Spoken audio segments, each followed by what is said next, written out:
just when you thought it was safe to go onto iTunes. This is Next Level Guy, the only website that makes self-development as fun as going to the movies. It's time to take the red pill and escape the Matrix.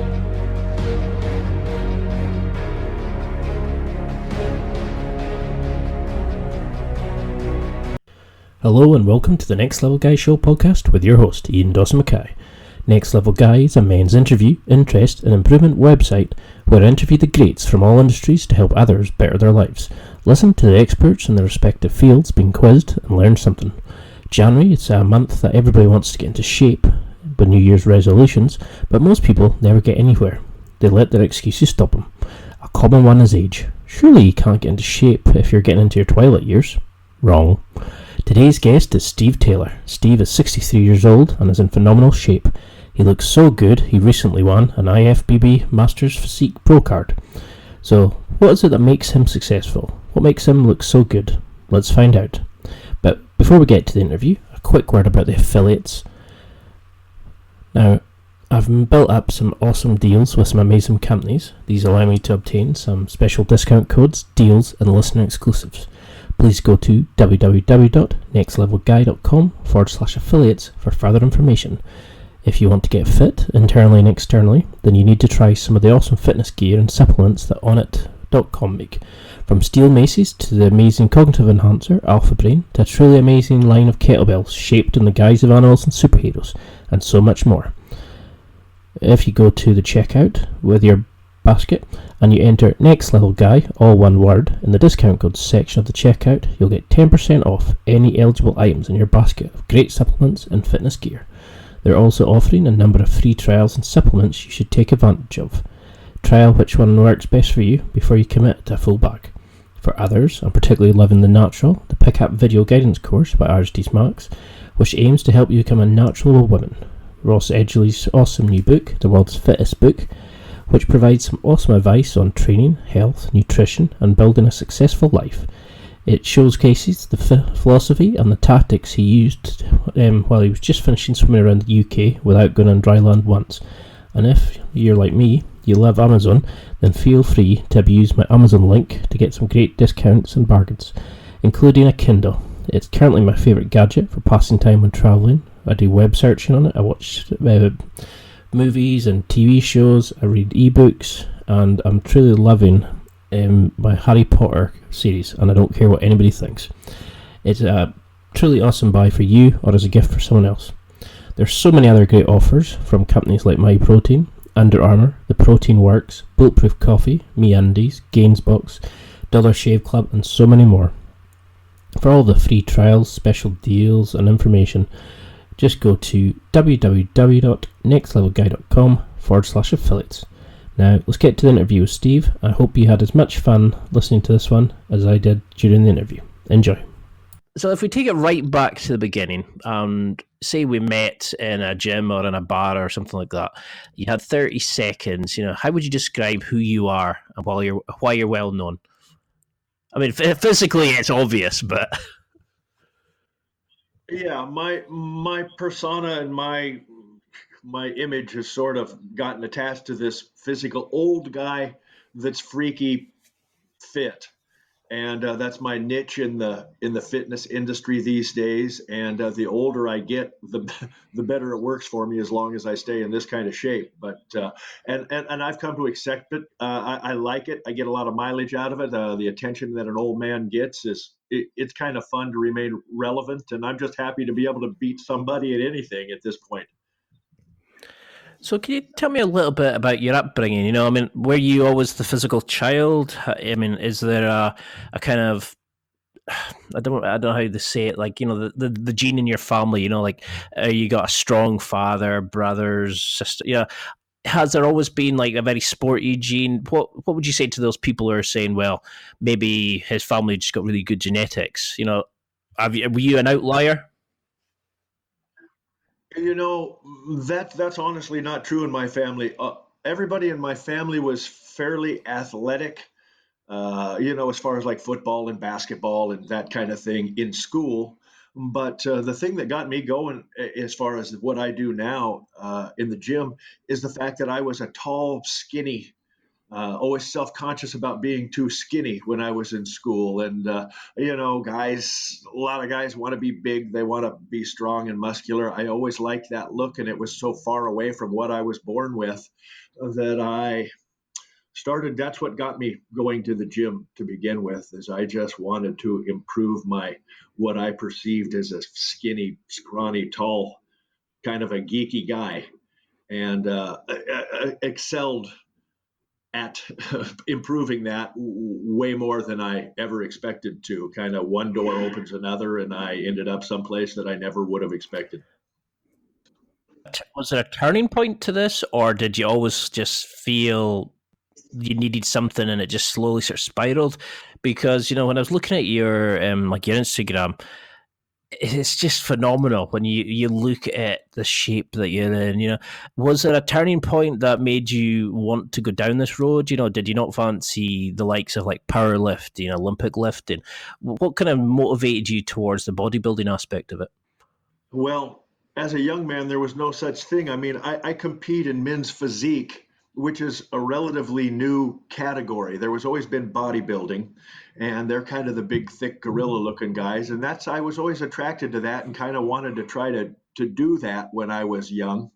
I was so far away from what my actual physical stature was that I could never get big enough. I even went so far as to I was spending so much time at the gym as a young man. I bought a gym so that I could make that my business, and I ended up owning 3 gyms for a while and tried to become a bodybuilder. And I got pretty big, but not big enough to be a real bodybuilder.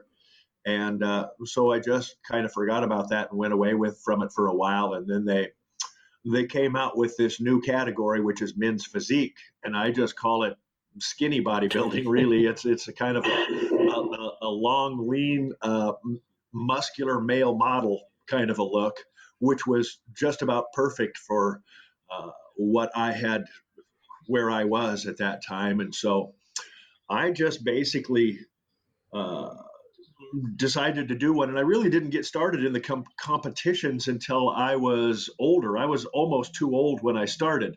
Always intended to compete as a younger man and never did it. And then I just sort of decided to do one physique show as kind of a bucket list thing for what I was calling for fun. And I did that first competition, and I was my own coach. I was did my own diet, my own posing, and I was terrible. I didn't know what I was doing, and I got my ass kicked. And I believe I was 6th out of 17, but anybody there that was any good beat me. I was the best of the worst, is the way I say it. And it really motivated me. I could see right there that it looked like it was a lot more fun to win than not. And so I decided that I could do better. And so it changed my life right there. It consumed me for the next 5 years after that. And I did another show in 6 months, and I got 4th place. And, the top 5 get trophies. So when I finished 6th in my first show, I got nothing except I just got sand kicked in my face. And so I came back and got 4th place on my next show. And by my next one after that, I won, and I just kept on winning after that. But I can tell you that I started seeking the advice of people that knew what they were doing. I quit listening to myself for a while, realized that I didn't know enough about it, and got with people that gave me proper nutrition advice and proper workout advice and so on, and it made a huge difference. And the nutrition part of it is the most important. It's more important than the workout, or I put that number one. Anybody can go and thrash around in the gym for an hour, but doing the diet consistently that you need to do to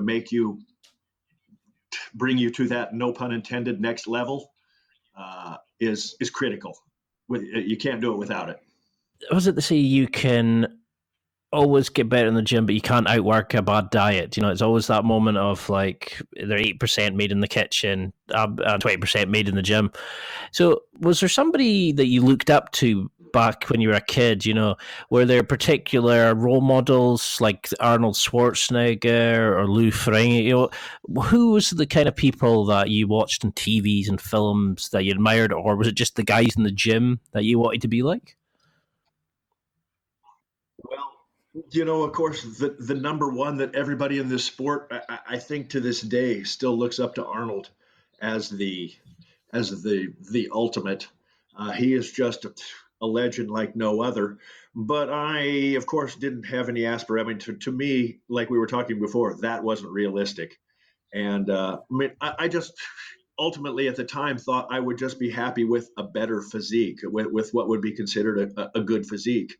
I didn't plan on being take it quite as far as I did, but I think we are all our own worst critic, and especially the people that do what I do. Um, it's real easy to never be satisfied. I mean, I believe it or not, I struggle to this day to take my shirt off and look at myself and think that that looks good. You're never happy. There was a day when I would have dreamed to look like that, but when you get there, you always want to take another step. So it's hard. You're never satisfied. Because that's something I've really noticed with people who are like exceptional and they're talented. They get to a point where they're never satisfied. They always want more. There's Yeah. always the next product. Always I've just done that, but we can go from here. I mean, when I'm looking at your Instagram pictures just now, it blows me away that you could honestly not be happy with the way you look. But I know what you mean. It's that moment of you start there. It's like you go down the rabbit hole, like Alice in Wonderland. It's you start learning about nutrition. You learn about maybe a better way of doing squats. You learn a better way of doing chest flies, and before you know it, you can break it down into such small components. So can you tell me a little bit about your training? Has there been anything small that you've made? Because like I'm doing jiu-jitsu at the moment, which I'm sure everybody who listens to my podcast is fed up of hearing, but Oh. it's the small, it's the tiny little changes that make the major differences to like how successful you are in certain moves and Yes. in roles and things like that. Yeah. So can you think of something that you've learned? Is it been the nutrition side of it that's made the biggest deal? Or is there something else? Is there like a progression chain or a workout? Like for me, it was always nutrition. I just needed to eat better. But what was it for you? Yeah, well, the nutrition, I could always look pretty good. I always, once I put on a little weight as I got older, I always had a pretty good physique and I could eat anything I wanted because, the skinny guy metabolism, you can eat pizza and pie and everything you want and not really get fat. And so I was satisfied with doing that till I started doing these competitions and realized that if I wanted to look like the big boys, that I needed to do what they do. And once I finally gave myself over to the proper nutrition, it made a huge difference. But there, just like everything, there's a lot more to it than it looks like to the layperson who's on the outside looking in. I mean, just even the posing when you're in the competition. I mean, it just doesn't look hard to get up there and stand this way and that way. But everything and the presentation is so much more important than other people know. But the workout too, and I'm going to say one of the most important things that I've found that improve muscle and just my shape and make a commonsensical workout that a lot of people don't think of or don't know. And some people think it even sounds silly, but it is so important. And it's what we call the mind muscle connection. And that is, you might go to the gym and see somebody using a dumbbell and curling a dumbbell while they're talking on the phone or scratching their butt or whatever the hell they're doing. They're kind of looking off into space or making their grocery list. And you need to have your mind on your business, and it makes a big difference. If you're working, I always say, become the muscle. Uh, and that is, uh, you need to concentrate on the muscle groups, whatever one you might be working. And you need to I want to put my brain right there inside my biceps and concentrate on using my biceps and not recruiting from other muscle groups and slinging it up there with my shoulders and your legs. And I mean, your body recruits other muscle groups from all over for so many tasks. And it's important to isolate the muscles that you're working on, work them to failure. If you want them to grow, you need to work them to failure and even past failure. Your partner could help you do forced repetitions and all sorts of different ways to negatives and things that you can use to continue to do a couple more repetitions every set, more than you could actually do.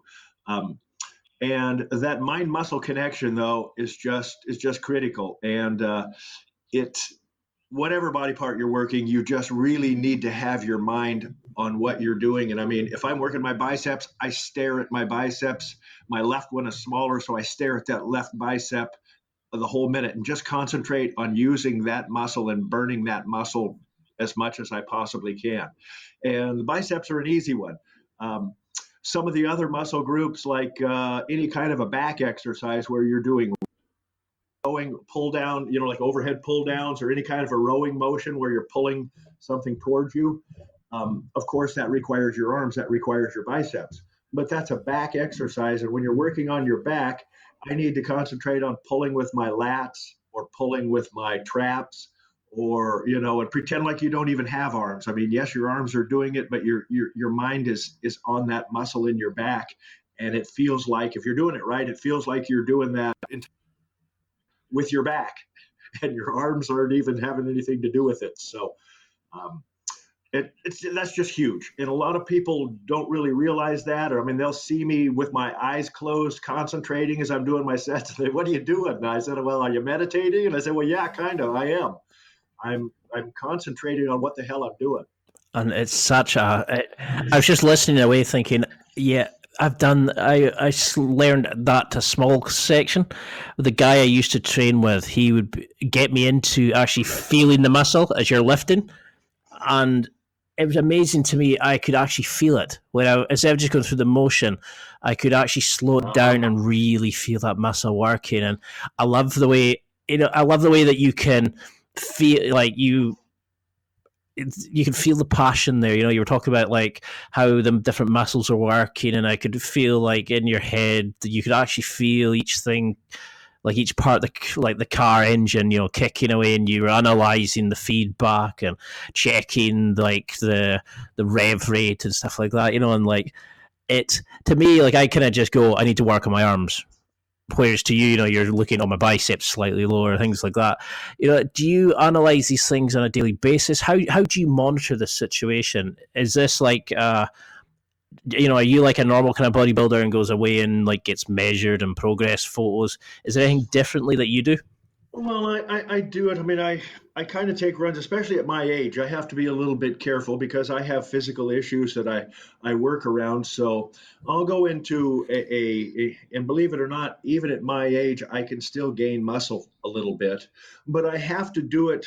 I will do like a 12-week plan where I just eat and work out in a manner to gain muscle. You'll work out differently and eat differently when you're trying to put on muscle and size, rather than when you're closer to preparing for a competition where you're leaning out and trying to shape that muscle. So it's a different workout, it's a different way of eating. But the thing that's particularly hard on me is the gaining part, or what they call the bulking season.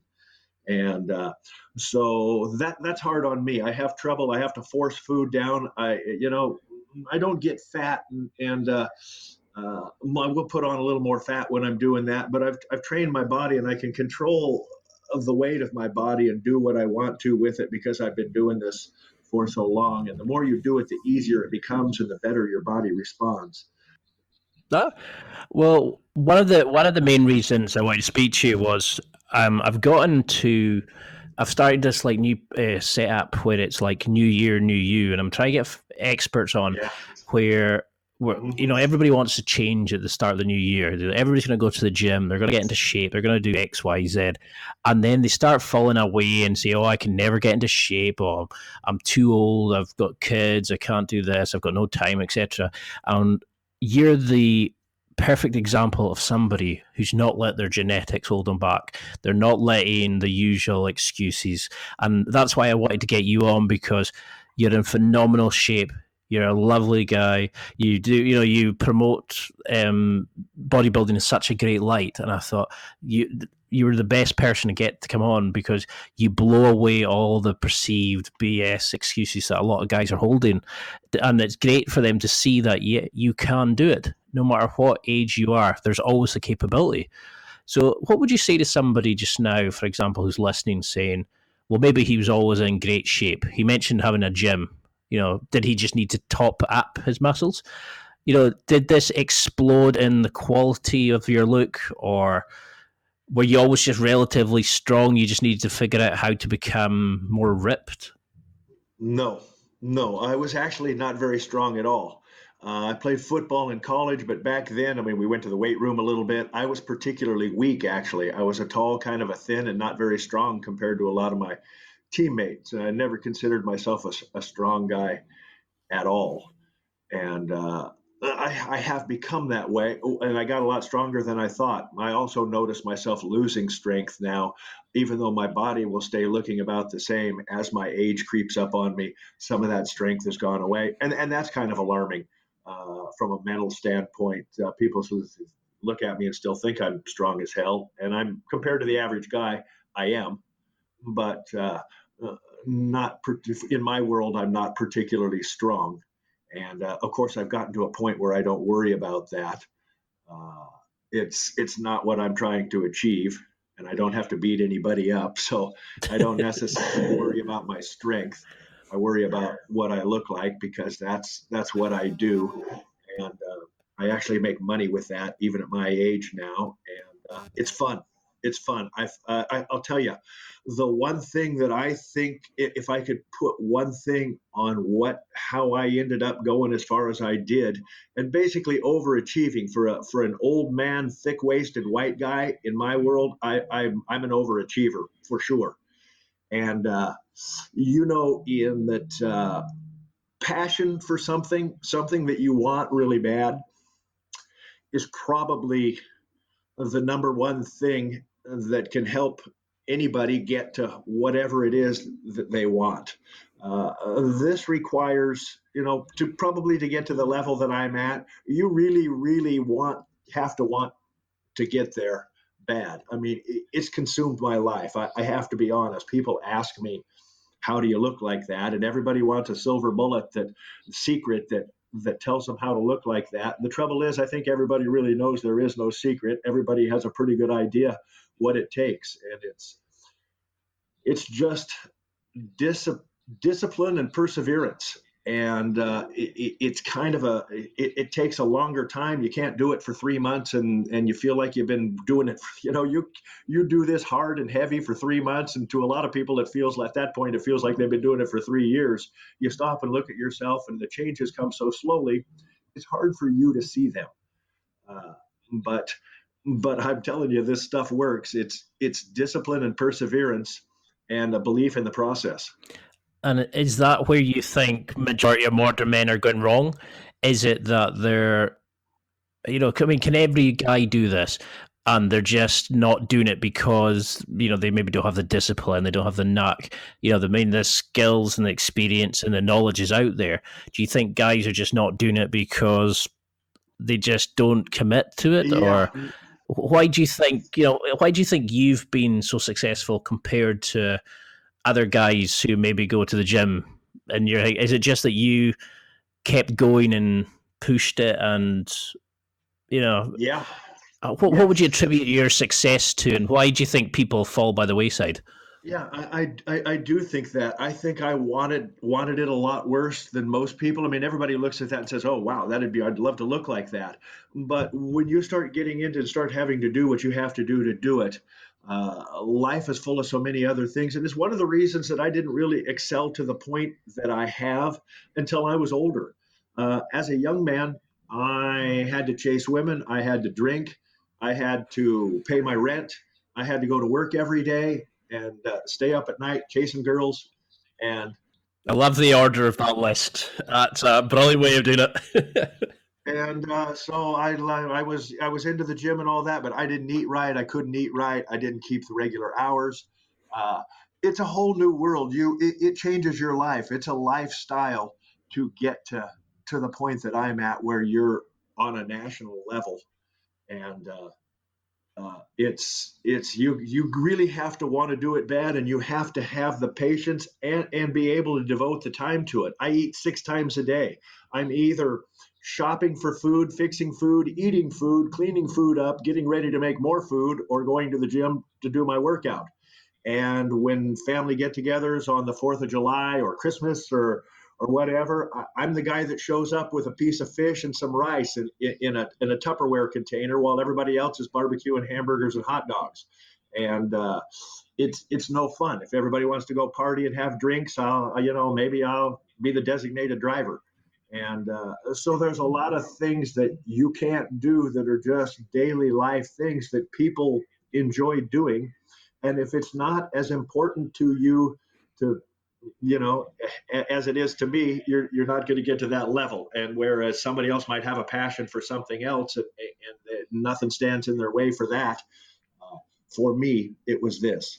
Yeah, I mean, I was just sitting listening, just thinking, that's when I started to see improvement in my, when I took it serious, when I was stopping drinking, when I turned up with the food and that. But to see the level you're at just now, the dedication, just how much you must dial in everything. It's amazing to see the level you're at just now. So you mentioned there about it taking a while to start showing on, like in the mirror.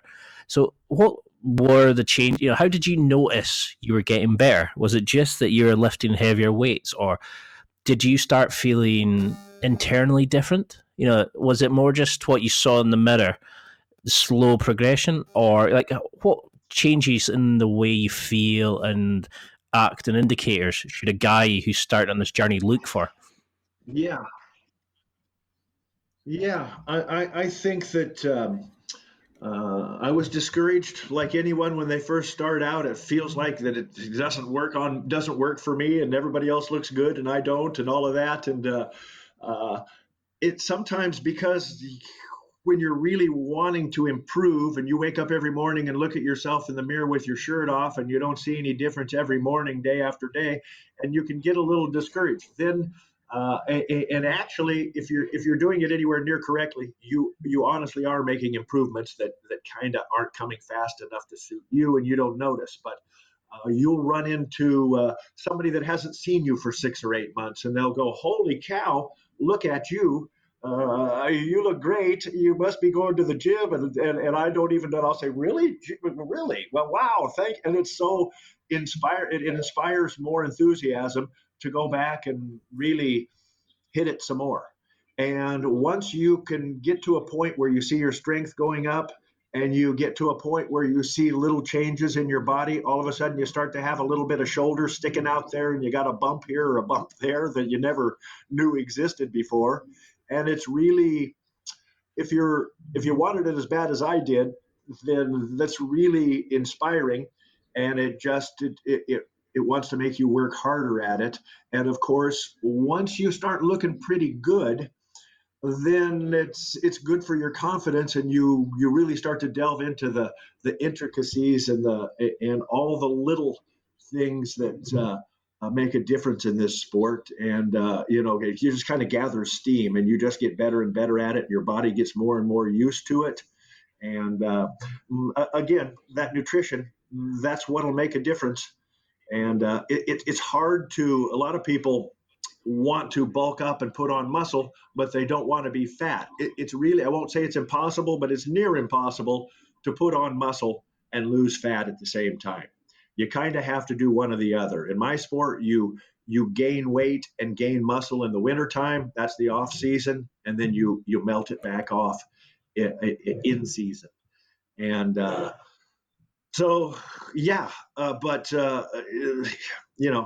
like everything else, the better you get at it and the better you look, the more excited you get about it, and it's inspiring. I was just sitting listening to that, and I was like, it's amazing that a bodybuilding pro feels the same way that I do when I started the gym. You're worried, like, oh, am I getting better? Am I getting fitter? That you're surprised when people notice, and because you see yourself in the mirror every day, you don't notice the changes. But when somebody who hasn't seen you for a while comes along, they're shocked at the development, and it gives you such a great feeling. And it's so nice to see that no matter what, well, not nice for you. I mean, it's like, it's reassuring that no matter what level you're at, every one of us goes through this same kind of development. So how does your training differ? I mean, do the same concepts, principles, and stuff like that, like progressive overload and split sets and all this kind of stuff, does that all still have you had to change your Yeah, training in any particular way as you've yeah, gotten older to kind of get to keep these developments coming and building your muscle? Is it different? Like, if I found an 18-year-old in the gym, would your plan look much different? um, no, there's over time there's been so many different new and ways to train and different training theories and so on. And there's not one set prescription to get to where you're trying to go. There's lots of different ways to do it, and there are many different concepts as far as training goes, but it's all still basically the same. Like you say, progressive overload, uh, taking your sets to failure and past failure. If you work out with a workout partner, you get what you call forced reps on the end of your sets and that kind of a thing. And you don't always want to do that, but when you're in the bulking mode, you do. And yeah, and the food, always the food. The one thing that another thing that people don't realize, a question I get all the time is, "Holy cow, how much time do you spend in the gym every day?" I don't spend any more time in the gym than anybody does. If you go in and work hard, an hour and 15 minutes is more than plenty. And as a rule, I don't spend much more than that. Maybe an hour and 15 minutes on my workout and another 15 minutes on my abs 3 days a week, and I'm good as far as the time I spend in the gym. It's the food. Because there'll be people sitting just now going, "Oh, he must be in there 3 hours. He must be in there 4 hours. There must be like testosterone injections. There's no way that he's doing the same work." And it's like you said, it's the same stuff. You Yeah. just need to be a bit more understanding of the principles behind it. You have to be wanting it more, and these things are impossible for other people. I think we just I don't want to say like my generation, and I mean I'm 36 at the moment, and I think my generation have become a bit soft. We kind of expect like the instant gratification. We're used to like the notifications, the ordering online and getting it delivered straight to us. We maybe don't want to work as hard. We just expect it. There's too many of us who think, "Oh, I should go there, go to the gym a couple of times, and I should be ripped." Yeah. They don't understand Yes. what's behind it. Yes. I mean, does that kind of thing annoy you that you see these kind of modern day guys in the gym and Well, they're doing all these fancy boss you balls and all that kind of stuff, and they're just not following what you're doing to be successful? well, I try not to be the guy in the gym that tries to tell everybody else. First of all, I appreciate anybody that's in the gym. They're there to improve themselves. Whether they're doing it correctly or not is another story frequently. But I try not to be the guy that sticks his nose in unless I'm asked. I also try to be friendly because sometimes people find, and I'm not even as big as a big bodybuilder, but I'm muscular and in good shape, and it's beyond what most of the people in the gym think they can ever do, and so they're a bit intimidated. And they think, "Oh, this guy's, he doesn't want to be bothered. I don't want to. I can't ask him a question." No, not for me. I try to be friendly, and particularly to those people that don't know what they're doing or aren't what I call a gym guy. Um, for a long time in my life, I was like everybody else. I would join the gym. I would go for a week or two. I really didn't like doing it, but I felt like I should, and I wanted to get that muscular look. But I would go there and I think, this doesn't work on me. And everybody else here knows what they're doing, and they all know each other. And they're talking and having fun and working out, and they look good, and they're familiar. And I said, then there's me. I'm over here kind of flailing away, and I'm just a skinny wimp, and I don't know what I'm doing, and I feel really self-conscious. And I would force myself to go to the gym for 2 or 3 weeks, and then boom, I'm done. I can't make myself go. And I went through that cycle several times before it finally stuck for me, before I finally stayed long enough and got serious enough to make progress. So when I see that same guy in the gym now, I always try to speak to him words of encouragement and be friendly and make them comfortable there so they don't feel like a fish out of water. And I want them to stay. I want them to enjoy themselves and stay and get better instead of get discouraged and shit can it. No, I mean, I love that because how many guys start and they don't see instant changes and Yeah. think, no, okay, I can't be like Yeah. those guys. And it's so good to see that you had the same kind of worries that we had. And I mean, I started and stopped the gym so many times because Yeah. I expected quick changes. I mean, I'm 6'3", and I expected to be like ripped, like Jay Cutler and all these kind of guys. And I think we kind of come in and you see amazing physiques, and you think, "Oh, I won't be like that." Yeah. But then you're like maybe only listening, like a peanut Yeah. in weights compared to them, and then we think, "Oh no, we can't get between that." And it's brilliant to see like how open and honest and helpful you are, because like all your videos you're always smiling, you're chatting to people. There was one where you were showing off your trophy and you're more interested about talking about your wife on your Instagram. And there's all it's you're not one of these people who goes in, doesn't speak to anybody. You look like you're having fun, you're enjoying it. Yeah. So I mean, how does your training, like, could you, I know there's people who are just now screaming just now going, will you ask him about his training? Could you just give them like a rough week? Like, say you're training just now, like for a competition or something like that. Does it differ? Is it just squats, deadlifts? Is it just all the basics, the fun stuff, or do you start analyzing like where you are at the moment, where your weaknesses are? How would a bodybuilder start setting up towards a competition? Well, I always try to work towards my weaknesses, and I have, like everybody, I have perceived weaknesses. Well, not perceived; they are weaknesses of mine, and so I do spend more time on that kind of a stuff. And I'm sorry, Ian. What was the rest of that? I mean, it just went right out of my mind. What is your basic sort of training looking like? Is it just Well, going in like Monday legs, Tuesday back, that kind of thing, or do you find you have to do differently because you don't respond to, say, like, do you do like a full body rather than split, or are you just the same as? I, yeah, I don't.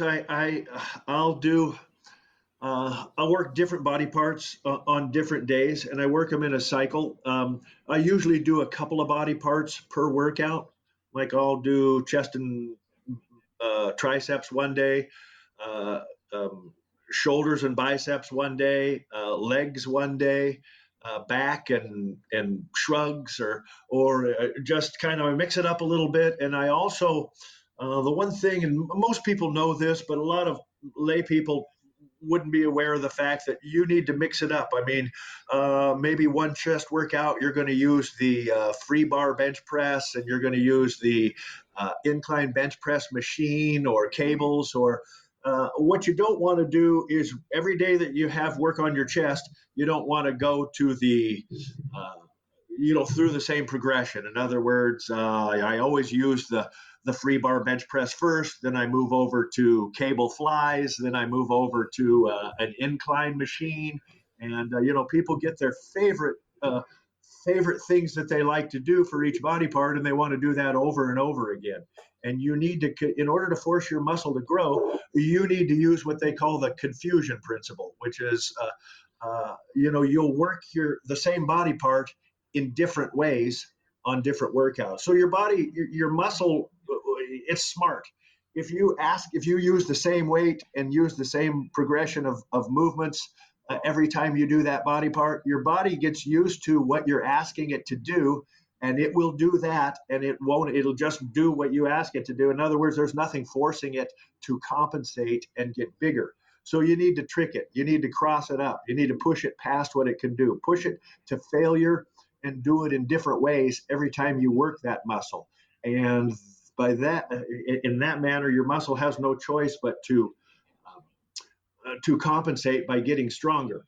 And so the other thing is to make sure you give each body part enough rest in between workouts. If you really blast the crap out of that particular muscle group, and you don't want to come back and do it again too soon, so you blast the living crap out of it, it breaks that muscle down and tears it up, and it has to heal up. And what it do is you tear it down so that it can build itself back bigger and better than it was before you tore it down.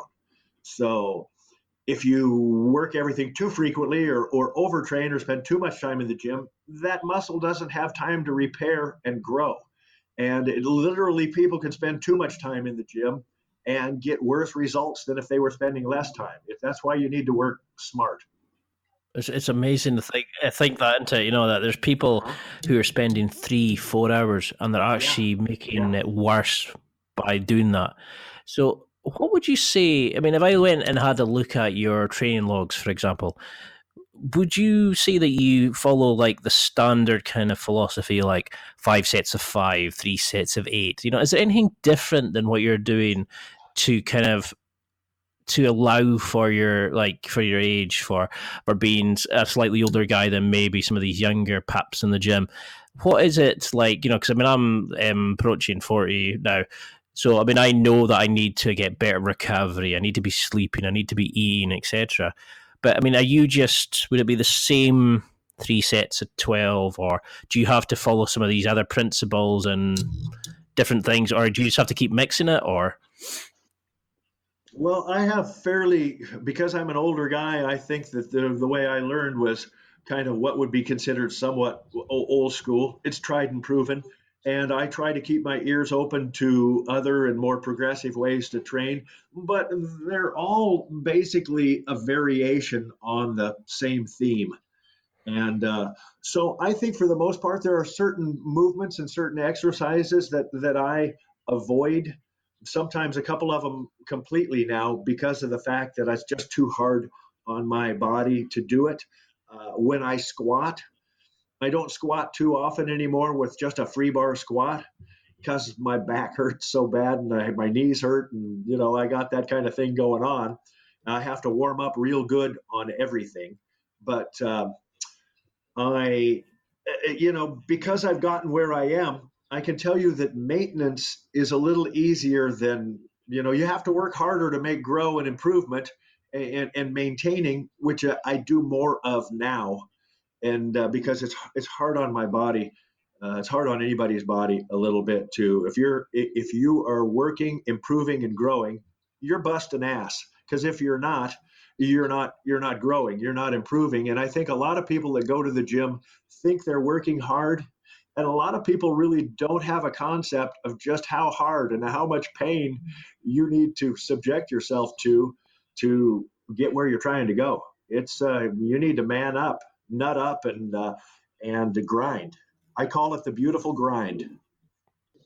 That I love that. I mean, it's so good to see that it's the same things. It's just getting under the bar, it's lifting it, it's actually just putting the work in and getting those reps in, and not overkilling it, and not living in the gym. So you mentioned about your philosophy to nutrition. How would you describe it? Is it like eating clean the whole time? Do you have cheat meals? Do you like because there's so much stuff available in the world now and sites to see and things to try and that, would I find your diet clean the whole time, or do you allow yourself a wee cheat meal here and there? How does it affect you being like an older guy? Because I mean, I find if I start eating crap now, I tend to really struggle to shift it.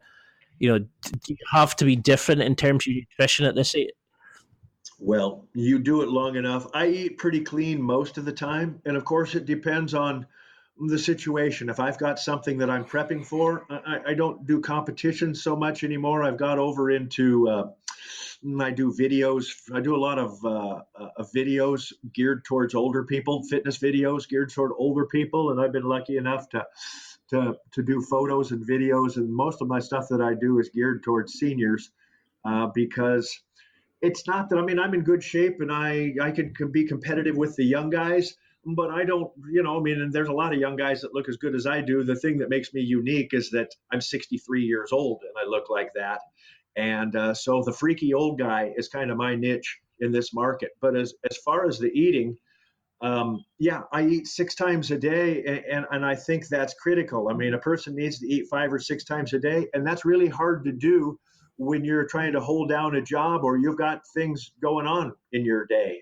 And I found that I pack my food the night before, and whenever it's time to eat, I stop whatever I'm doing right wherever I'm at, and I wolf down the food. But I eat controlled portions and I eat more often, and that right there will make a big difference in the fat retention, the way your body retains fat. Because a lot of people in this day and age, they'll eat a big breakfast and won't have lunch till 1 o'clock, and miss a meal, or they don't eat great to begin with, and then they eat on a real sporadic kind of a schedule, and your body doesn't know if it's coming or going. In other words, it's going to cling to fat because every time you eat, your body's saying, well, I'm going to hang on to this fat because I don't know when this guy's going to feed me again. And so it starts getting in a mode where it doesn't let go of fat very easily. Whereas if you will eat fairly clean, do that 6 times a day, do controlled portions, and don't overeat, you're eating every 2.5 hours. And so gradually your body gets used to that, and it says, hey, I don't need to hold on to this fat anymore. I'm eating every 2 hours. He's going to feed me again right away. So I don't need to hold on to this fat. And like I said, the longer you do that, the easier it is to maintain a lower fat level. And I think that's one of the most critical things. But I fall off the wagon. I'll eat a piece of cake once in a while. I'll go out to the restaurant and eat something. When I eat in the restaurant, I try to avoid really decadent things. And there are certain things that aren't great, but I can go to the restaurant after the gym for breakfast, and I will have a sirloin steak with egg whites and dry hash browns and dry wheat toast. And I'm having almost a regular, steak and egg breakfast, but just no oil. I mean, the potatoes are healthy. You don't put a bunch of oil. Uh, the bread's a little bit fattening, but you don't put any butter on there. It's good carbohydrate. And the steak, if you get a lean cut of steak, so it's just the little things that you do. But when I'm regimented and prepping for a show, of course, I eat clean all the time. And if I get ahead of schedule, and I'm maybe ahead of schedule on the diet, I'm 4 weeks out, and I look like I'm 2 weeks out, I'll throw a nice fat cheat meal in there. But I toe the line very, very strictly when I'm prepping for something.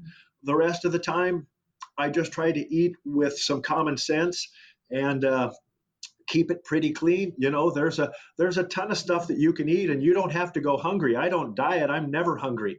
If I feel myself hungry, then I know I'm burning muscle, and I go into panic mode and I get something in my mouth right away. So I'm never hungry. I eat a lot every day. No, it's great. I was just saying, listening, thinking, it's so basic that so many people overplay it. It's like eat 6 times a day, eat every 2 hours. It's like some people were saying, oh yeah, you can eat 3 times if they're bigger meals and stuff like that. But I liked how it was very, eat, say 80% clean or 90% clean. Have the cheat meal as you need it. You didn't sort of come out and go, oh, I need X and I need to do that. And I mean, do you find you need more protein as you're getting as you're aging, or does your needs for different levels of carbohydrates change as you get older? Have you found anything that kind of makes a massive change in your diet to keep your physique the way it is? Because you look in like better shape, the majority of young guys 18, 19, like would your meal plan be much different than the majority of gym goers that you'd find? I don't think so. Not the majority of gym goers of the people that maybe the majority of gym goers, because I don't think that they pay much attention to the way they eat. They go to the gym and think that they're doing what they should be doing. And, that's the one thing people don't like to sacrifice. They ask me, how do you get like that? And I say, well, you got to go to the gym. Okay, I can go to the gym. Well, you gotta clean up your diet a little bit. Okay, I can clean up my diet a little bit. When they find out how they have to clean it up, they're not willing. Then I tell them you can't drink much. Well, that usually queers the deal right there. They'll all eject after they find out that they can't drink beer, and eat the way they want to. Everybody's willing to go to the gym and thrash around for a little bit if they could look like that, but it's not for everybody, because it's literally, to go as far as I have, it's a lifestyle. It's your life, and a lot of people either can't or won't do that. A lot of people can't because they have work and family and things make it really hard for those people, just like it was for me when I was younger. But yeah. Yeah, I mean, I'm really struggling at the moment because I always imagined to get to that level that there'd be, like these split patterns, there'd be these secret kind of eating rituals, and I'm just seeing you doing the same kind of stuff that I did when I was powerlifting. That I've seen maybe my mate Dave, who's an absolute beast of a guy, and he would eat it like that, and he'd be clean, and he'd have all these rep patterns, and I'm not seeing anything different. So I'm really keen to get you on because I wanted to find out the little changes that you made that have made you so successful. I mean, is there, like, in terms of your recovery, are you taking supplements? Do you think, is your recovery patterns different? Do you have to eat, sleep more? Do you find that you have to lift at different times of the day compared to you used to? How does your recovery differ as you're starting to get older? Because these guys sitting just now going, "Oh, I'm always knackered after the gym. Oh, my back's aching because of the kids and blah blah blah." How do you utilize recovery in your plans? Well, I I take some things. I don't take a ton of supplements. I've got a certain amount of protein and a certain amount of carbohydrates that I want to take in every day, and I'm going to spread those over 6 meals.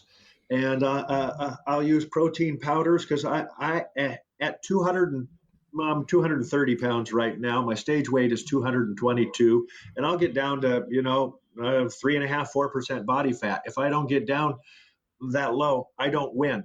One of the ways that I used to win was because my conditioning was freaky. A lot of guys, even guys that do what I do, don't quite understand the preparation completely. And in my sport, you don't have to have the most muscle. Unlike the bodybuilders, in physique, you need to be pretty, and your conditioning needs to be impeccable.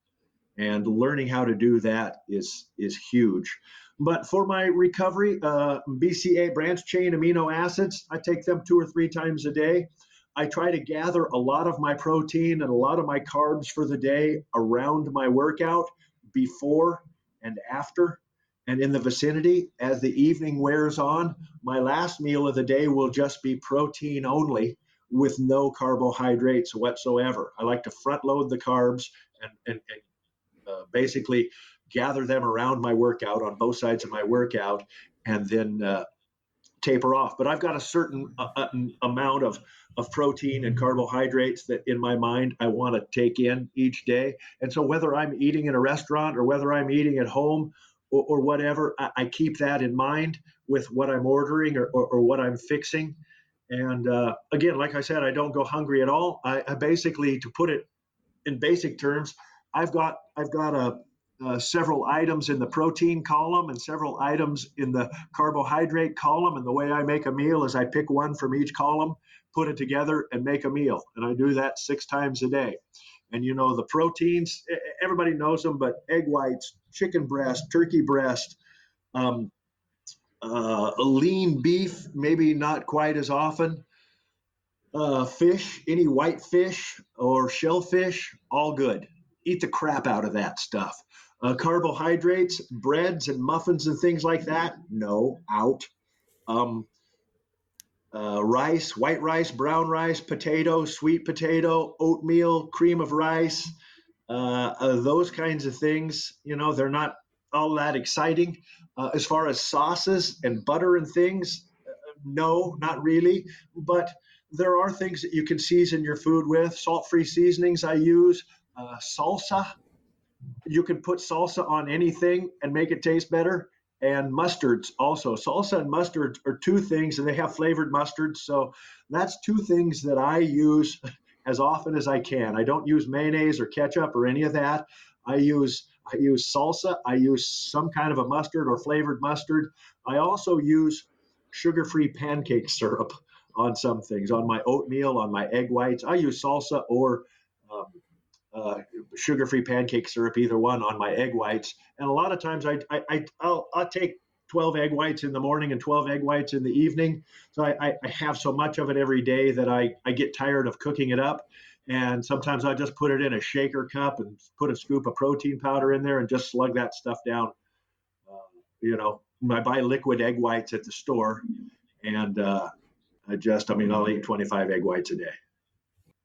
Well, it's when I'm thinking about like there's nothing difficult about it, is there? There's, I think it comes down to, like you said before, about how much you want it and how much, your mental strength to just keep doing it because, you're eating the same as a lot of bodybuilders, you're working out, you're recovering, you're finding out what worked for you, how the kind of supplements that you need to take. So, I mean, how do people react to how you look? Because when I showed, I was speaking to my mum on FaceTime, so I showed her a picture of you and said, "Oh, yeah, this is the guy I'm interviewing," and because he's like in such great shape and he's like an outlier guy, he's he's an older guy, but he's in fantastic shape and he blows away all these kind of excuses. And, I give her this kind of really impressive spiel about why I wanted to interview you. And her question was, are you single? She said, you look phenomenal, How do people react? Because we all have this image of like older people, Yeah. The kind of like droop shoulders and maybe a bit more of a hunchback kind of like, because they're so kind of rounded over and stuff. Like, do you feel like it funny the way that people interact with you? Um, it's actually fun for me. I get a lot of attention, like I said, for an old man because of it. And it's fun. And I honestly will get more attention when I'm ripped and lean and really what I consider not very big, at 220 to 225 pounds versus 260 when I'm big and strong. But like I always tell my wife, I mean, I actually, particularly in the summertime, because I show what I got. I'll walk around with a tank top on or something like that. And people stop me. People stop me every day and ask me about it. And it's fun for me because it's what I do and it's flattering. I have people stop me sometimes and want to take pictures with me.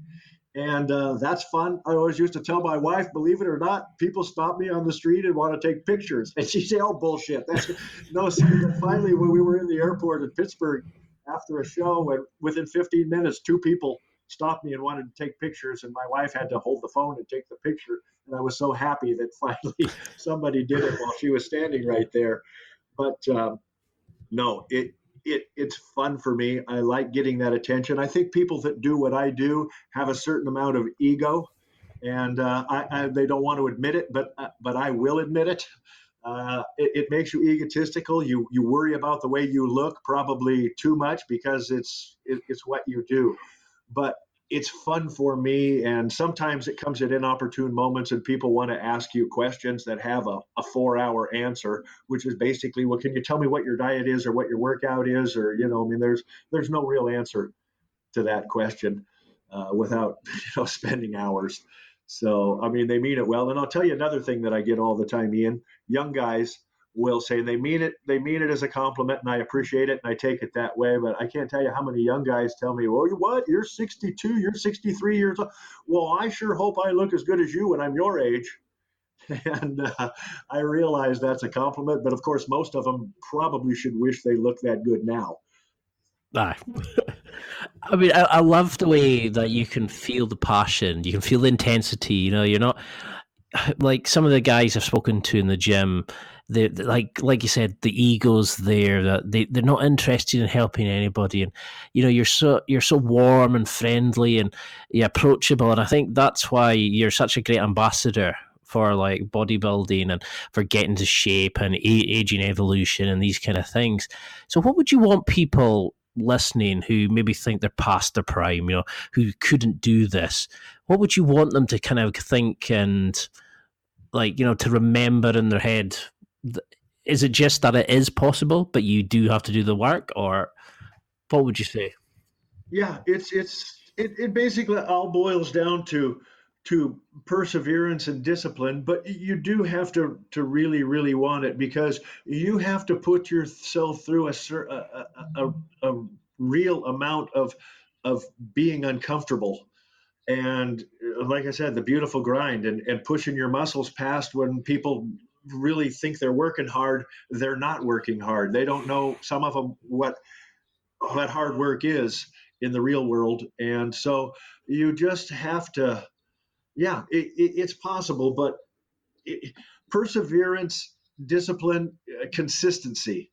You can't do anything for just a little while and get where you're going. It's you incorporate it into your life, and when you do, it becomes a lot easier. Uh, I always tell people, if you want to change the way you look, you have to change what you do, because with what you're doing now, this is how you look. If you don't like that or you want to change it, then you need to do some different things differently. If you're willing to do that, you, without a doubt, 100% positively can change that. If you're not willing to do that, then learn how to get happy with what you've got, because that's not so bad, for one. And it's the hardest thing in the world to be happy and satisfied, and it's what I try to shoot for every day, and I'm still trying to get there. I love that that's your goal. It's to be happy. Right. You're not looking at it in terms of I want to be 13 more inches on my X or whatever. You're actually looking at it. I just want to be happy. I want to enjoy life. If I can give back, then I do. And I think that shows why you deserve to be in like when I look at like a next level guy, it's not just that you're in fantastic shape, but you're actually giving back to other people. You're helping other people improve themselves. You look at an amazing person. You look like you have a great relationship. I mean, how does your wife deal with this sort of thing? Does she keep you grounded, or like what's the? Yeah, it's funny. The people, particularly the women at the gym that are my age, ask me, "Well, geez, Steve, what did your wife say? Did I tell this story already when we were talking earlier?" The older women ask me what my wife's reaction is to being married to somebody that looks like I do at our age. And I tell them, my wife's been there a few times. She's not impressed. What she says is, "Get your ass up and mow the grass." I wish my wife would wake up every morning and say, "Oh, thank the Lord, I'm married to you, Steve." But no, she's proud of it. I'm sure she likes it. But it's like anything. I don't take myself too seriously. I'm used to looking at myself, for one thing. I kind of know what I've got going on here, but I'm not impressed. I mean, deep down, I'm just a plain old normal guy, just like any other guy that lives next door to you. And really, sincerely, to what we were just speaking about, my only goal, my ultimate goal, I enjoy doing this, but my ultimate goal is to be happy when I die. And I think that's the hardest thing in the world, and I get choked up even thinking about it. Yeah, it's sad to think that there's people who put themselves through things, but they're not actually doing it. They're doing it to impress other people. What is it they say, that we buy crap that we don't need, that we can't afford, to impress people we don't even like, rather than just going out and being happy and doing what you want and getting out of what you want out of life. And I think it's a brilliant that you found that thing that makes you happy. And one more thing about it, Ian. I was going to tell you earlier, and I'm glad you reminded me. One of the things that I love about looking like this and doing what I do is it's one of the very few things in the world that people want that can't be bought. I don't care how much money you got, you can't buy it. And see, that's one of the downsides into it. It's everybody always assumes, it must be steroids. There must be some secret formula that he's abusing, because there's no way. They try to justify the reason you're doing that. Yeah, I get that all the time. I mean, do you get that the whole time? Always, all the time. And I get it so frequently. It's mostly people commenting on Instagram or something. I mean, they don't say it to your face. I mean, I've had people say it to my face, and I don't do that. I do have a doctor's prescription, like a lot of old guys, for a testosterone supplement, and I use it. I take testosterone weekly. And other than that, I seem to be able to maintain. Of course, steroids will make you big, and I mean, I look pretty big. Like you, you're 6'3", I'm 6'4", and a lot of times tall guys have a harder time getting muscular. At least we all have the perception that it's harder for us to get a muscular look because we're so much bigger and kind of long and gangly. But yeah, yeah. I mean, well, we better give them the plug because you're a founding member. But how did you get involved in aging evolution? And how because we're learning so much about developing and evolving the body and getting in great shape and stuff. I thought I always think it's really wrong to focus on someone's age and more on what they've done and just to congratulate them on their hard work. So, is that what the mission of aging evolution is? Is it to let people know that there is no past your prime point, that you can always get better, that you can always improve?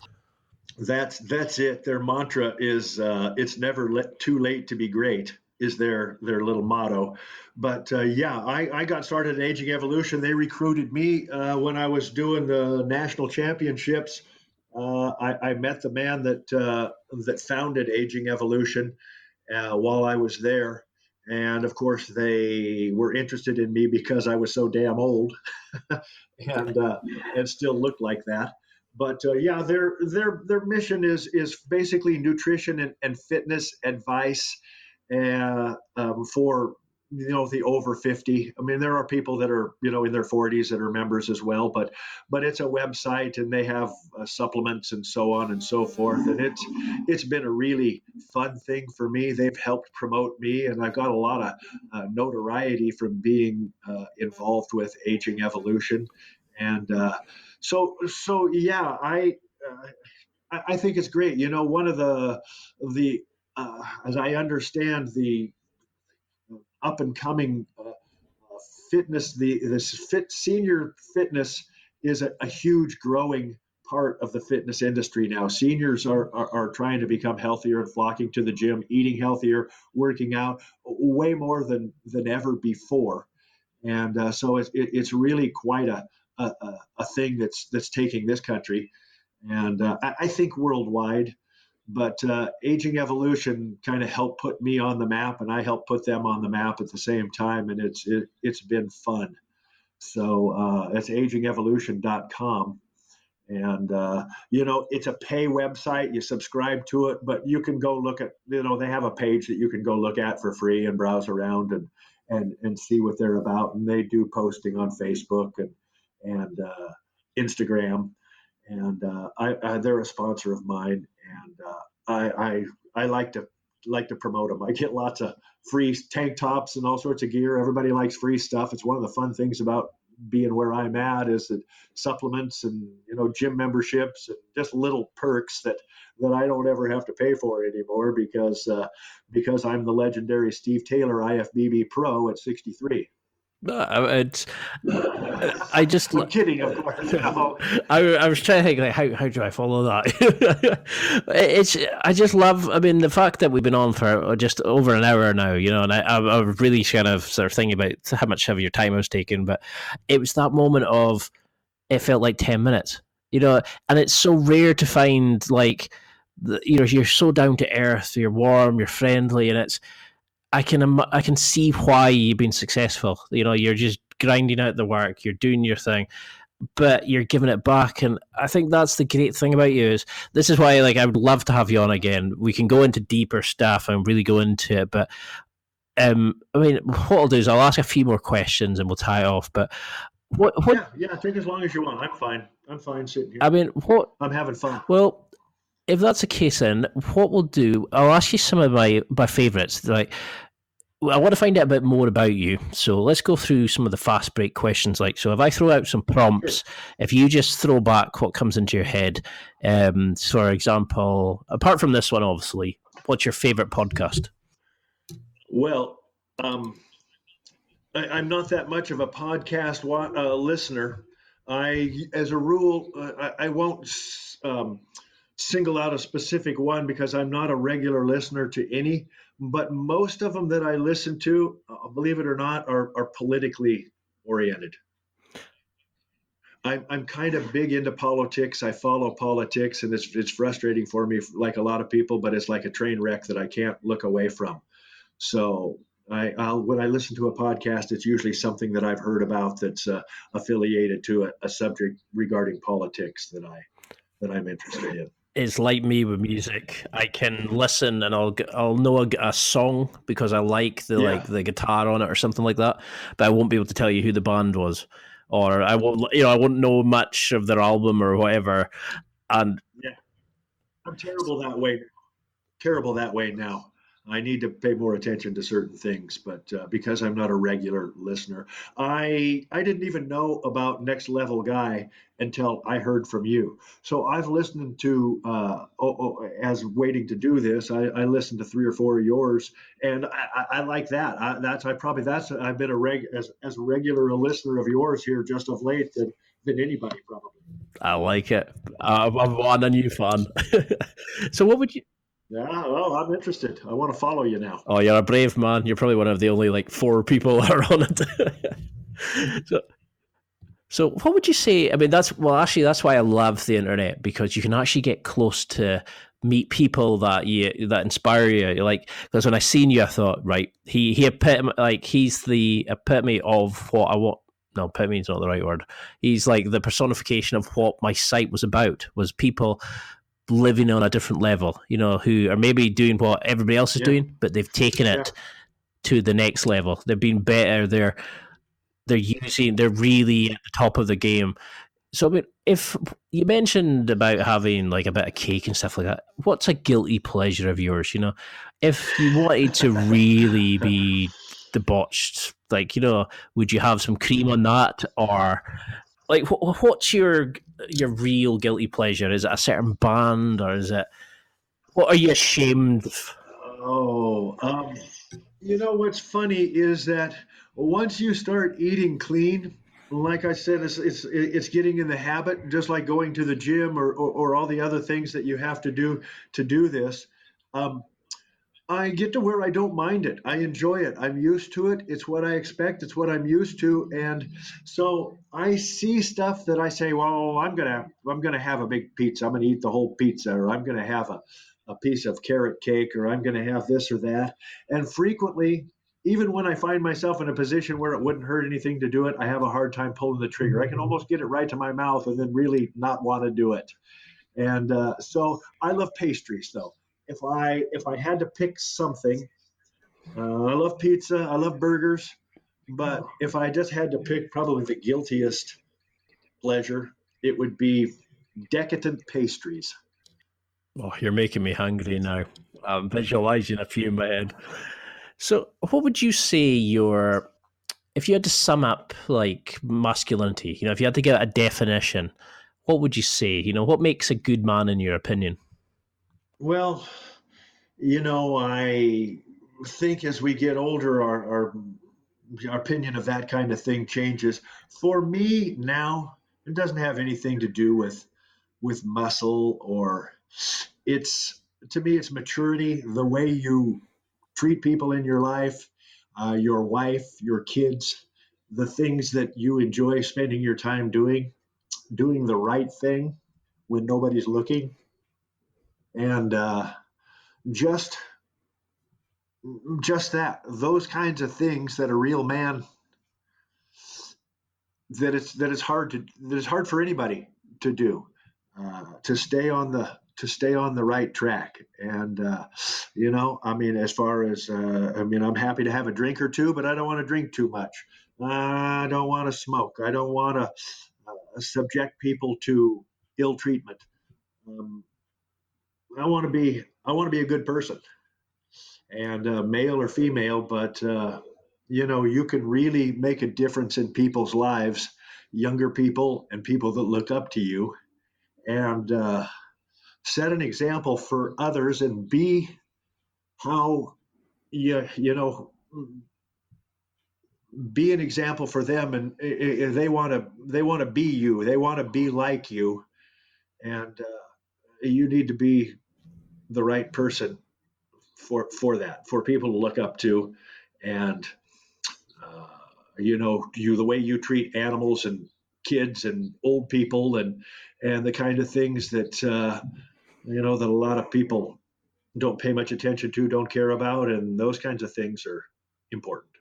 So do you think? Seriously. I mean, do you think that's what you want to have on your on your gravestone, that or on your deathbed? What you want people to remember about you is that like that kind of look, that that you're a good person, that you gave back. Is that what you want?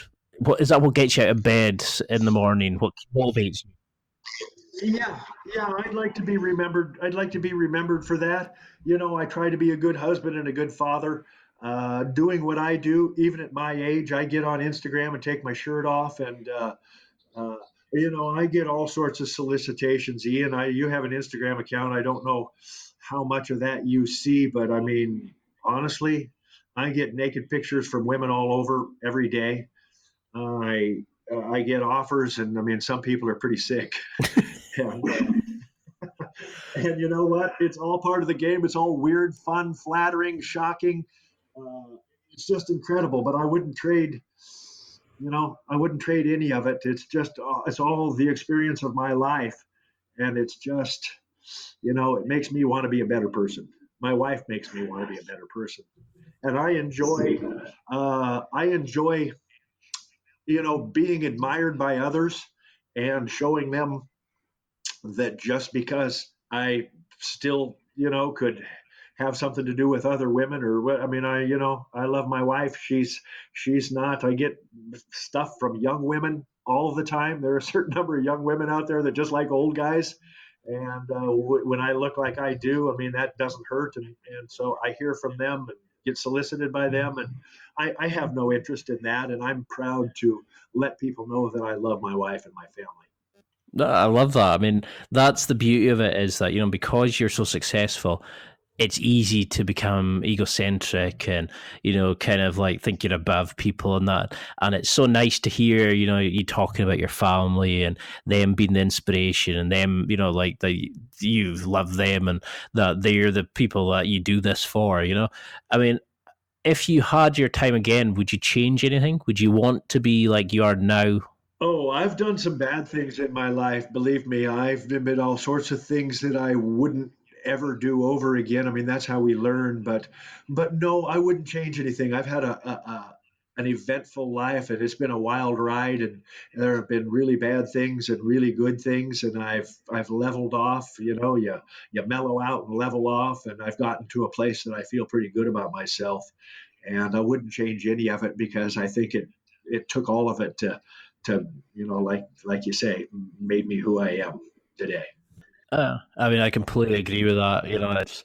I love that answer, because it shows that you're like me. You understand that you need to go through everything, no matter how bad it was, to get to where you are now, to be Yeah. the person that you are. And you learn. You either succeed or you learn from something. And I think that's the problem, is we forget that not everything negative isn't always a bad thing. It might be the thing that Yeah. teaches you about life or to be a better person. Yes. So how do you juggle all this? Being a father, having having that kind of responsibilities, having a wife, having going to the gym, eating, building sponsorships, building a brand, all this kind of stuff. Like putting your message and stuff out there and going to shows and stuff like that. How on earth do you keep this going? It's just tiring thinking about it. What would you say to somebody? Well, it's not so hard now. When I was younger, honestly I look better now than I did when I was younger because I did have all this other stuff going on. And so as I've gotten older, my kids are all grown up and gone now. They all have their own careers, and so it's just my wife and I. And so that's when I really got even stronger into this. Like I said, I didn't start doing my competitions until I was kind of older. I was one of the oldest guys there right from the beginning, and now I'm always by far the oldest and usually the tallest. I'm 6'4", and so I just it's not hard for me now because I can devote my time to it. I've got a little bit of money. I've got an income without having to be there every day, and so I've been able to just worry about this. and so it's been really nice. It's been fulfilling for me to have something that I've worked towards and actually not only achieve it, but actually go by my original expectations, and kind of fell into this, and one door opens another, and the next thing you know, I'm doing a podcast with a guy from the UK at 63 about my physique. It's incredible. Well, I mean, I always want the first one to be just a kind of general one, because I could have got in. I was interested in, like, what's your rep scheme, what's this and that. But the more I found out about you, I just thought he's actually a really great guy. I sort of wanted to find out about your inspirations, your things, and I love the fact that I can get to talk to you and ask you about your life and stuff like that. I can go and interview like a jiu-jitsu guy. I can go and interview a lady about cleaning your, organizing how to clean your house. I can the world's such an amazing place, and I think we sometimes get so wrapped up in our own things. You can't see the wood for the trees. Absolutely. We're too busy. Yes. We forget to enjoy life. Now, this is my favorite question. You're sitting at the head of a dinner party, you're throwing it, you and your wife, you've got 5 other seats. Now, these people can be real or fake, alive or dead, but this is your dream dinner party. So they can be fictional, they can be somebody from your family, they can be a relative, whatever. But this has to be your perfect dinner party. You have 5 other seats. Who are you inviting? John Wayne. That one I know right off the bat. Good choice. Winston Churchill. Joe Namath. I don't know if you know who that is or not, but it's a boyhood hero of mine. He's a quarterback, Super Bowl winning quarterback, won Super Bowl III, played for the New York Jets. He was just always my childhood athlete idol. Well, he's a has-been. I was a little kid. I don't idolize these athletes anymore, but I love sports, and I love to watch sports. And he was just a childhood idol of mine that I really looked up to.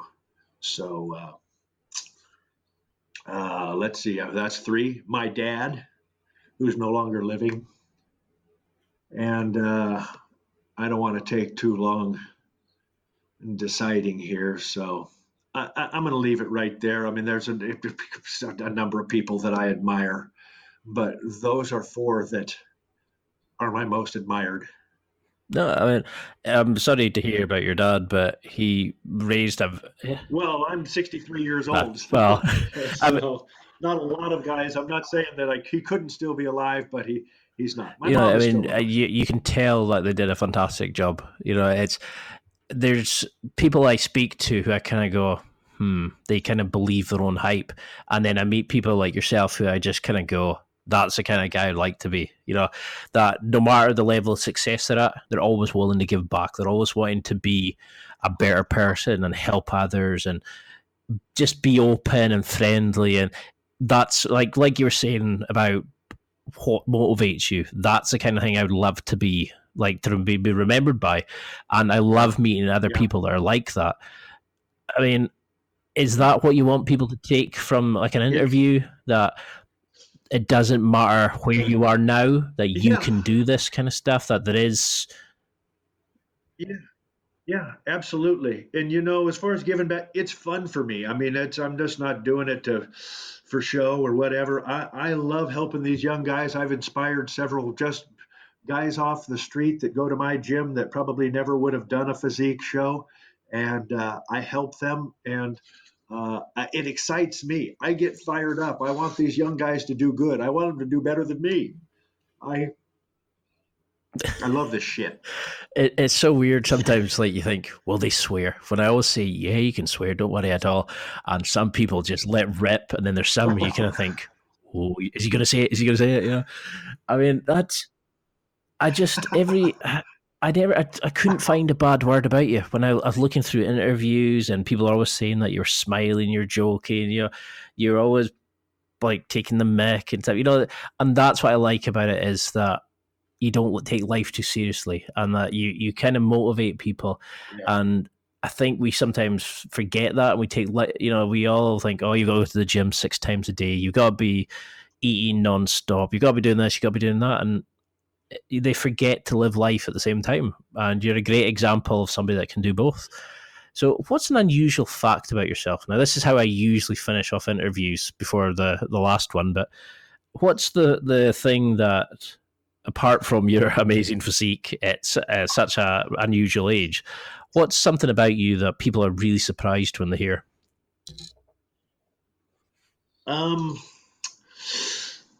I don't know if I have anything that's too surprising. A couple things about me. I have a real soft spot for animals and old people. And I am a softie. I cry easy. I'm sentimental. And I get choked up and I cry Are we easily. talking in films or, Over, well, yeah, even that sometimes.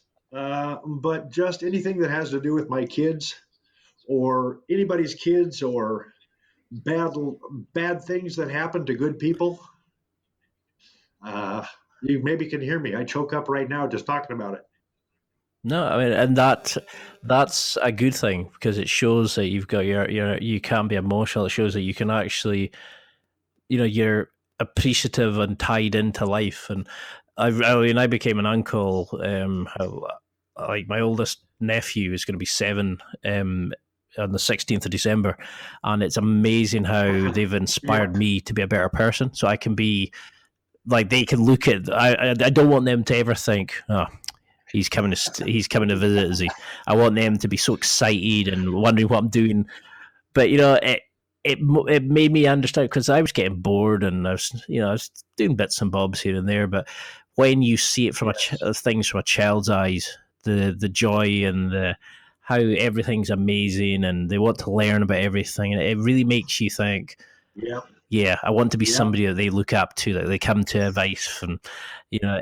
It's scary to me to think they'll go to my brother for help. I don't think he's even figured it out himself. But I will be the fun uncle. Yeah. At the moment I'm playing the games, I'm like Yeah. the tickle monster. I'm the pirate that they have to chase and all that.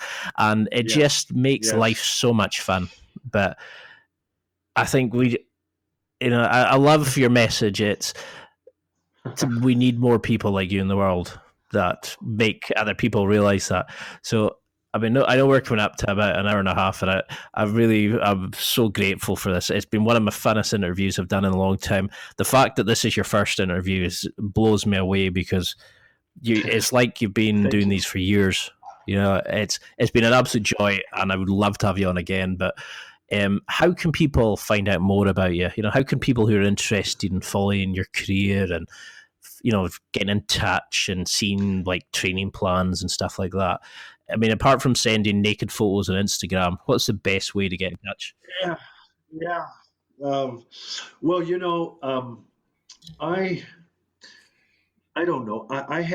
I'm happy to hear from anybody. I put an email address right on my Instagram bio page, and I do hear from a lot of people, and they ask questions, and I honestly try to respond to everybody that that seriously wants me to. I mean, like I said, the naked pictures or some ridiculous question or something that's not serious, maybe I don't respond to because those kind of people, you're best to not respond at all. Don't do anything. It only encourages them to continue. But for the most part, anybody with a serious question, I appreciate people appreciating me. I don't take myself too seriously, and I'm just a regular guy. I really really do enjoy helping people. I want to try to answer their questions. I just, I do dig life. I dig people, and yeah, that. But as far as getting a hold of me or learning more about me, you can Google and find out a few things about me, or you can go to my Instagram page, or you can you can email me and ask me whatever you want to, and I welcome it. Well, I know you're going to have a new wave of fans from this because you'll have blown people away with your pictures of like your physique, and you'll have blown people away with just how down to earth and happy and inspiring you are. So that's why I was desperate to get you on, because I knew more people needed to know about you, because you're the perfect poster child of what's possible in life. and that you're such a great guy with it as well. And I thought, this is it. He's a perfect guy, and this is why I wanted you on, because I knew you'd be blown away. People would be blown away by how nice and successful you are, and so you should be very proud of what you've done. And I'll tell my mom that you're married, so you don't need to worry about that. Well, Yeah, yeah, yeah. Tell your mom that that I'm married, unfortunately. But yeah, I'm kidding, kidding, of I course. had to stop. I had to Yeah, stop sending yeah. pictures. No naked pictures from your mom, please. I'm kidding. I'm kidding. You know what? I think that's gonna be. I was That'll be honored like. when I got your email that asked me to be on. I was truly honored. I went to your site. I was impressed. I love your concept. I love what you do, and I'm not just saying that because you had me on. I'm serious. I'm a fan now from here on out. So it's mutual, and you can contact me. You can call me on the phone. You can write me, email me, have me on. You name it. Anytime you want me, there isn't anything that you can't that I wouldn't do for you within reason. I appreciate that. It blows my mind when people thank me, because I'm always like, to me, in my head, I'm just like a random guy, and I love when I hear back from people saying that interview really helped me. That made me think about something or be bit changer, and I just love being able to think it's helping even one person. It blows me away. It makes somebody's day, or it helps them through a rough time, and it's like you said, the best part of it is giving back. People. And I would just wish I could do it to more and more people, which would help me. But and naked pictures are great for me. If I could get them, I'd be delighted. But well, the floor is open to you now. I mean, is there anything that you've got coming up? Is there a competition you've got? Is there anything that Oh, let's see. I've got just a project I'm currently working on. It's aging evolution in conjunction with a photographer out of LA named Jason Ellis, who's kind of a big time fitness photographer, and we're working on putting a documentary movie together. And it's what's the title? Senior Fitness Boom in America. So I've kind of been flying around on different locations and doing part of that, and they've had some celebrity appearances in there, and and there's me and a couple other old guys that look pretty good that they've been using to put this documentary together. So that's kind of been the project that I'm working on. I have no idea when it's coming out. A lot of times they don't tell me anything. They're funny when they do these things. They take pictures, and anytime you do pictures for any kind of a photo shoot or magazine, they don't give you any pictures. You sign the rights away. They don't tell you when it's coming out. You're just a hunk of meat that they're taking pictures of, and for their monetary gain. So, but it's fun. It makes you feel special. Again, I don't take myself too seriously, but when you're shooting these videos and whatnot, it's just like you see on TV. In between takes, they come out and dab your brow and fix your makeup and fiddle with your hair, and it just makes me laugh because it just feels so strange. It's almost surreal. And I just said, I'm 63 years old. What are you going to do with this face? It is what it is. You're trying to make me look better here. It's just, but it's fun to get the star treatment for a little bit, and it's all flattering and it's cool. But at the end of the day, you're just still. That's what I'll say. People, it's like all these successful people, they still shit the same way as everybody else, That's exactly right. But absolutely. But I love just like, this is probably one of the funnest interviews I've done like since I started, and I can't believe it's been an hour and a half already, and it's just suddenly like, well, where's the time gone? And that's when I know it's been a good interview, when it's somebody that's kind of just kept my attention away from checking like my questions or checking my stats, or making sure everything is flowing. When you just go into the interview, this is why I know you'll be a success. This is why you should be doing more of these, because so many people will be listening to every word, and it's going to be amazing to watch your career. And I think we need to get you more well known, because it's Well, I'm going to have to hurry. I don't know what I'm going to look like when I wake up in the morning. I'm shocked that I still look this good.